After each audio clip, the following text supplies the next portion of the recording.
दोस्तों नमस्कार।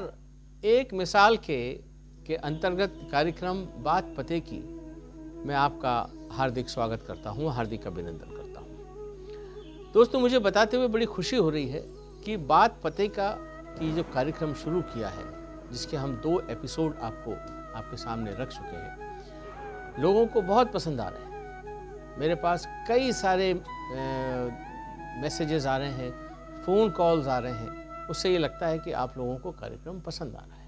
मैं आप सभी का हृदय से धन्यवाद करता हूँ, साधुवाद करता हूँ। दोस्तों आज तीसरे एपिसोड में हम आपको एक अच्छी, बहुत ही हृदय स्पर्श कहानी से आपको रूबरू कराएंगे। ये कहानी दोस्तों, कहानी तो नहीं कहूँगा मैं, एक सच्चा वाकया है। ये उन लोगों के लिए है कि जो व्यक्ति जब बड़ा बन जाते हैं या पैसे वाले हो जाते हैं या ताकतवर हो जाते हैं, तो वो समझते हैं कि हमारे बगैर कोई काम नहीं चलेगा। एक मन में एक घमंड आ जाता है उनके। बस दोस्तों यही वो कहानी है जो आपके सामने मैं पेश कर रहा हूँ। एक आदमी था, बहुत शक्तिशाली अपने आप को समझता था, पैसे वाला समझता था, खूब पैसा था उसके पास। बात बात पे वो लोगों को बताता कि मेरे पास ये है, मेरे पास, मैंने इतना बड़ा काम कर दिया, मैंने इतने गरीबों को खाना खिला दिया। इन तरह की बातें करता था। एक दिन यही बातें वो अपनी माँ से कर रहा था। माँ ने उसकी सब बातें बड़ी ध्यान से सुनी। जब उसकी बातें खत्म हुई तो माँ ने उससे केवल एक बात कही, बेटा तू चाहे कितना ही बड़ा आदमी बन जाए, लेकिन तू कभी माँ का कर्ज नहीं उतार सकता। तो बेटा थोड़ा सा मुस्कुराया और मुस्कुराते हुए बोला, अरे वाह, क्या बात कर रही हो माँ, मेरे पास आज सब कुछ है, पैसा है, प्रॉपर्टीज है, बोल आज मैं क्या ऐसा दूं जिससे कि तेरा कर्ज पूरा कर सकूं। माँ ने बोला, बेटे मुझको ये सब कुछ नहीं चाहिए, मुझे केवल तेरे से एक बात कहनी है कि तू आज मेरे कमरे में सो जा। तो बेटा सुनता है, बस इतनी सी बात। वो मनी मन सोचता है कि मेरे को एक रात कमरे में सोना है और मुझे कुछ पैसा भी नहीं देना पड़ेगा, कुछ नहीं देना पड़ेगा। अरे वाह, ये तो बहुत अच्छी बात है। तो माँ को बोलता है, ठीक है माँ, आज मैं तेरे कमरे में सो जाता हूँ। तो माँ ने अपना बिस्तर लगाया और बेटे के लिए गद्दा बिछा दिया। तो जैसे ही वो बात करते करते सोने लगे, तो जैसे ही बेटे की आंखें थोड़ी सी भारी हुई, सोने लगा, तो उसकी माँ ने आवाज़ दी, बेटा जरा मुझे एक गिलास पानी पिला दे। तो बेटा एकदम से उठा, हाँ हाँ माँ अभी लेके आ। तो बेटा एक गिलास पानी लेके आया, माँ को पानी दिया। माँ ने एक घूंट पानी पिया और बाकी पानी उसके गद्दे में एक तरफ उसने ढोल दिया।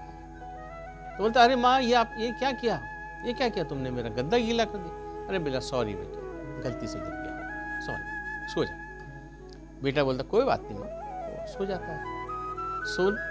जब उसको वापस नींद आने लगती है, तब फिर आंखें भारी होने लगती है।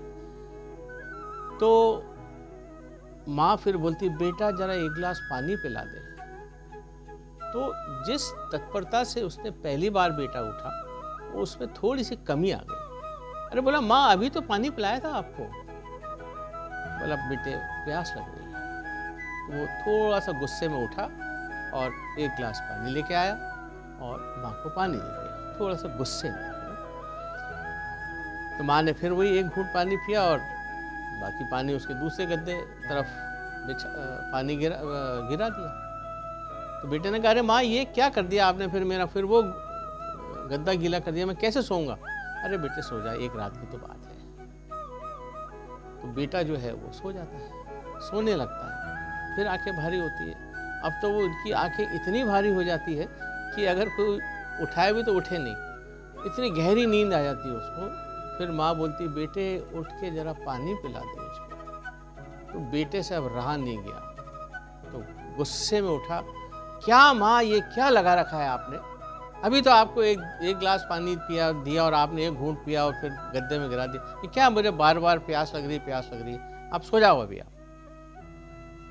तो बेटे प्यास लग रही है ना, तो गुस्से में जाता है और ग्लास लेके आता है और गुस्से में माँ को पकड़ा देता है, लो माँ पियो पानी। तो माँ फिर वो एक घूंट पानी पी के बोला, माँ ये क्या लगा रखा है आपने, फिर मेरा गद्दा गीला कर दिया। अब माँ से रहा नहीं गया, माँ ने उठी, बोला बेटे तेरे को तो केवल आज रात को ही फर्क पड़ा नजर आ रहा है। याद कर जब तू छोटा था, तू खाट पे जब सोता था तो गद्दा गीला कर देता, एक तरफ गीला करता था तो मैं तेरे को उठा के दूसरी तरफ रखती, तो दूसरी तरफ भी गीला करती थी तो मैं तुझको उठा के अपने छाती से लगा के सोती थी कि कहीं तू गीला ना हो, लेकिन मैं पूरी गीली होके सोती थी और एक जोर का तमाचा मारती। बहुत बड़ा चला है माँ का कर्ज उतारने के लिए। बेटे को बहुत शौक लगा, अरे माँ मैं तो वाकई आपका कर्ज अदा ही नहीं कर सकता। माँ के पांव पड़ गया, माफी मांगने लगा, माँ मुझे माफ कर। माँ ने कहा बेटा भगवान भी अपनी माँ का कर्ज नहीं अदा कर सके तो तू कौन होता है माँ का कर्ज अदा करने। दोस्तों यही मेरे को आपसे बात कहनी है कि आप जो है कभी भी आप दुनिया का कर्ज उतार सकते हैं लेकिन कभी माँ का कर्ज नहीं उतार सकते। आप माँ और आपके पिता ये दो ऐसे व्यक्ति हैं जो भगवान के से पहले आते हैं। मेरा आपसे विनम्र निवेदन है उन सभी बच्चों से जो अपने आप को बहुत शक्तिशाली समझते हैं, वो माँ के और पिता के चरणों में रहे, उनकी धूल अपने माथे पर लगाए। दोस्तों मुझे उम्मीद है कि आपको ये कहानी आज की बहुत अच्छी लगी। मैं आपसे निवेदन करता हूँ कि आपके विचार एक मिसाल के YouTube चैनल में आप लिखें, दिल खोल के लिखें। आपके विचार मुझको देते हैं शक्ति और जिससे कि मैं आपको और आगे अच्छी कहानी सुना सकूं। कल फिर मैं एक नई कहानी लेकर आपके सामने आऊँगा। तब तक के लिए नमस्कार।